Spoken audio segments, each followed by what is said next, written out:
അംഗനവാടിയിൽ പോകാറായില്ലേ? അപ്പോഴേക്കും അവൾക്ക് കരച്ചിൽ വന്നു. അവൾ കരയാൻ തുടങ്ങി. ഞാൻ അംഗനവാടിയിൽ പോകുന്നില്ല എന്ന് പറഞ്ഞുകൊണ്ട് കരഞ്ഞു. ഇത് കണ്ട് മുത്തശ്ശി ഓടി വന്നു. അവളെ പല്ല് തേപ്പിച്ച് കുളിപ്പിച്ച് അംഗനവാടിയിൽ പോകുവാൻ തയ്യാറാക്കി. അമ്മ അവൾക്ക് ഭക്ഷണം വിളമ്പിക്കൊടുത്തു. ആർക്കാനും വേണ്ടി അവൾ കുറച്ച് ഭക്ഷണം കഴിച്ചു. വീണ്ടും കരഞ്ഞു. അല്പസമയം കഴിഞ്ഞ് അമ്മയുടെ കൈയും പിടിച്ച് അംഗനവാടിയിലേക്ക് അവൾ യാത്രയായി.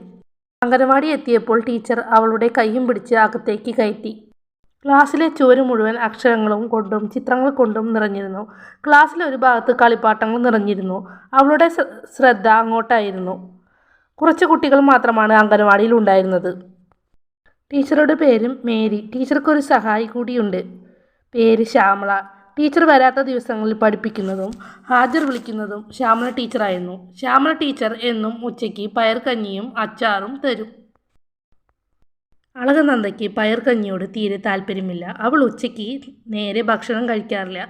ഭക്ഷണം കഴിച്ചു കഴിഞ്ഞാൽ ടീച്ചർ കുട്ടികളെ എല്ലാവരെയും പായ വിരിച്ച് അതിൽ കിടത്തിയുറക്കും. ഒപ്പം കഥകളും കവിതകളും ചൊല്ലും. അത് കേട്ടാണ് കുട്ടികൾ ഉറങ്ങുന്നത്.